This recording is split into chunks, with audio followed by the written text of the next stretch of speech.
Olá pessoal, tudo bem? Aqui é o professor Igor Eloy para mais uma aula, a aula número 2 da nossa série Imunidade Plena. Eu quero trazer de novo aqui essas informações porque não é proposta da nossa série trazer métodos curativos para a Covid-19. Muito ainda vai ser estudado, né, em relação a esse vírus específico, a essa doença específica. Então não é um canal de automedicação. Tudo que for falado aqui deve ser discutido com o seu nutricionista, médico, profissional responsável, né, para que você realmente tome uma atitude bem acertada. É claro que eu vou trazer todas as evidências científicas e elas não servem aqui para desconsiderar as demais medidas de prevenção que são colocadas pela OMS e pelo nosso Ministério de Saúde. Todas as medidas de prevenção, elas não são triviais, elas são essenciais, elas têm que vir em primeiro lugar. E a proposta é informar a população leiga sobre do que há de melhor em evidência científica para melhorar sua imunidade contra vírus de RNA. Tá bem? Nesse caso, eu estou falando aqui dos vírus influenza, né, que nós sabemos que tem a gripe sazonal, ela está circulando atualmente. H1N1 está circulando atualmente. Eu estou falando também do coronavírus, que é um vírus de RNA. Eu estou falando também do dengue vírus, dos 4 sorotipos de vírus que circulam no Brasil. Eu estou falando justamente disso.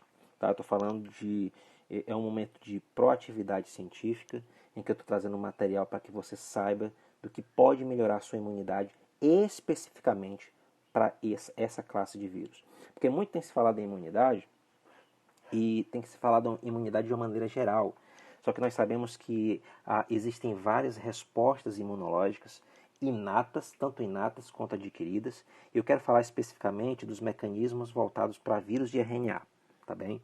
Na aula passada eu trouxe alguns termos para vocês, e um deles foi interferons do tipo 1. Tá? A gente viu que o vírus ele adentra na célula, ele é englobado por uma vesícula, uma bolha chamada de endossomo, e seria muito legal se esse vírus ele permanecesse nesse endossomo. Por quê? Porque daria tempo a célula produzir os interferons do tipo 1, tanto alfa quanto beta. A gente já discutiu que esses interferons eles levariam a um quadro de defesa do organismo. O grande problema é que o vírus ele escapa. E a gente vai entender o que acontece a partir disso. Porque uma vez ele jogando o RNA dele no citoplasma da célula, começa um processo de replicação viral.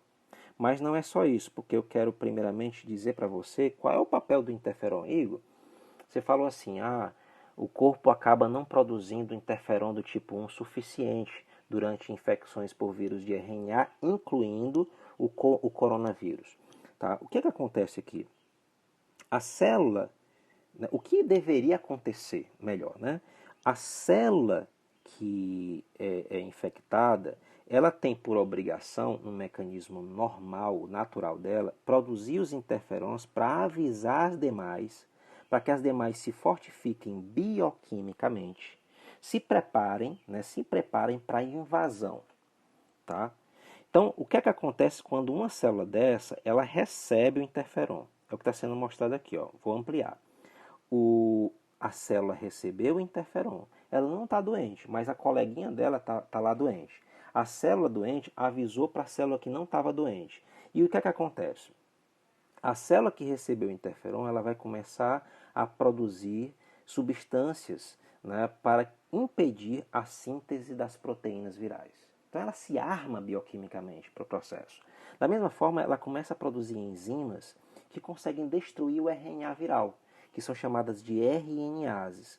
Como também ela se prepara bioquimicamente para impedir que o RNA ele se torne um RNA ativo, que as proteínas sejam produzidas, né, e o vírus seja montado. Da mesma forma, aí nesse caso, né, para essa discussão que a gente está tendo, o vírus aqui ele seria tranquilamente destruído, porque as células, as demais células, elas foram avisadas, elas conseguiram se preparar. Só que aí a gente tem um problema. Vamos voltar para essa figurinha aqui, ó.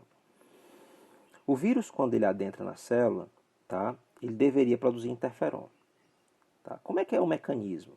Vou mostrar para você, porque nas aulas subsequentes, nas próximas aulas, eu vou direto ao ponto, trazendo sugestões que podem ser soluções nesse mundo de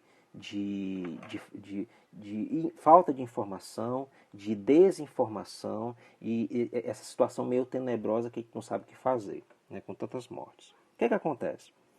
O vírus ele deveria ser destruído e o RNA dele deveria ser reconhecido por uma anteninha, um receptor chamado receptor do tipo TOL. Existem vários receptores do tipo TOL dentro do endossomo. Tá? Nós temos também na membrana plasmática. São anteninhas que servem para reconhecimento de micro-organismos. Existe um chamado de receptor do tipo TOL número 7, que deveria reconhecer o RNA do vírus. Mas para isso, o vírus ele precisaria ser destruído ou parcialmente destruído dentro do endossomo. Como, Igor?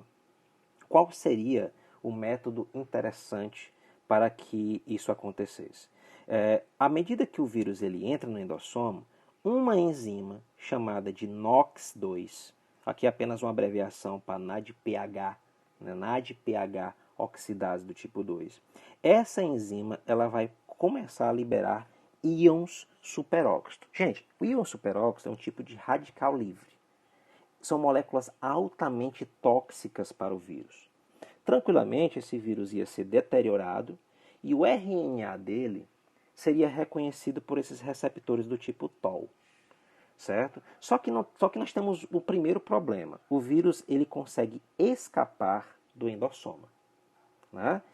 O RNA dele vai ser jogado no citoplasma. E a gente já discutiu isso na aula passada, que isso pode levar uma resposta inflamatória intensa, através da ativação de uma antena bem grande chamada de inflamassoma. Tá? E aí nós temos um outro problema. O problema de que os íons superóxidos, eles começam a se transformar em água oxigenada, também chamado também de peróxido de hidrogênio. Igor, qual é o problema? O problema é que se não acontecesse isso, né, os receptores eles mandariam o sinal para que acontecesse a produção de interferon e o interferon avisaria as demais células. O grande problema é que esse peróxido de hidrogênio ele começa a causar um certo enferrujamento. Tá? Certo? Ele causa uma modificação do receptor do tipo TOL.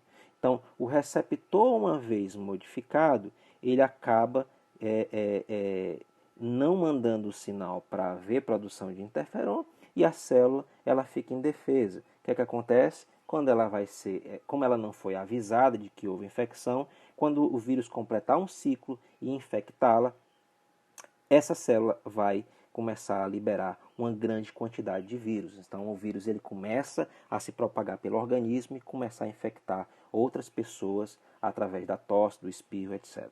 Como a gente já ouviu falar. Tá? Então qual é a estratégia? A estratégia é, eu posso inibir essa NOX do tipo 2, tá? Porque se eu conseguir inibir, eu não vou ter peróxido de hidrogênio. Se eu não tenho peróxido de hidrogênio, logo o receptor não vai ser enferrujado, ele não vai ser modificado. Portanto, ele iria funcionar numa boa, tá? E mandaria então o sinal como deveria acontecer. Certo? Então, essa é a estratégia. A estratégia de que há um grupo de nutracêuticos, um grupo de substâncias nutracêuticas capazes de inibir parte da ação dessa NOX. Tá? Parte da ação dessa NOX. Bom, uma outra coisa é sobre a questão do inflamassoma. Por quê? Porque o material genético do vírus ele pode escapar. Ele pode, de repente, se inibir. Isso é uma sugestão, né? Porque já foi feito com outros tipos de vírus de RNA. Se a gente consegue inibir isso, eu consigo aumentar a quantidade de interferon. Isso já está relatado na literatura. Mas existe uma outra via, tá? Porque se o vírus mesmo assim escapar, ele vai estar ativando o inflamassoma, né, e levando à inflamação, e essa inflamação ela pode se tornar intensa e causar síndrome respiratória. Tá? Nós também temos relato na literatura de que existem nutracêuticos capazes de inibir, tá? Você vê que estava grande, agora está pequeno, inibir a ativação desse inflamassoma, consequentemente diminuir a inflamação e causar o que? Os quadros nas pessoas de risco, né? Os quadros mais complicados, quadros graves nas pessoas de risco. A ideia é justamente isso. Igor, quais são os mecanismos, eu não coloquei todos, coloquei só alguns, quais são os mecanismos, né, que podem promover redução de risco? Eu coloquei aqui sono de qualidade, melatonina, a administração de estresse, mindfulness, vitamina C, D e zinco, extrato de sambucos negras, flavonoides, espirulina e outras coisas, outros elementos que nós iremos discutir para que nós tenhamos mais imunidade contra esse tipo de vírus. Tá bem? Baixe esse material no meu Telegram. Se você quiser, pode ir lá no meu Instagram, @IgorEloy. Link na bio, você pode ser direcionado tranquilamente para o grupo do Telegram, onde você vai ter essa aula em PDF e ver justamente as referências bibliográficas que eu me baseei. Tá bem? Um abraço, tudo de bom para você e até a próxima aula.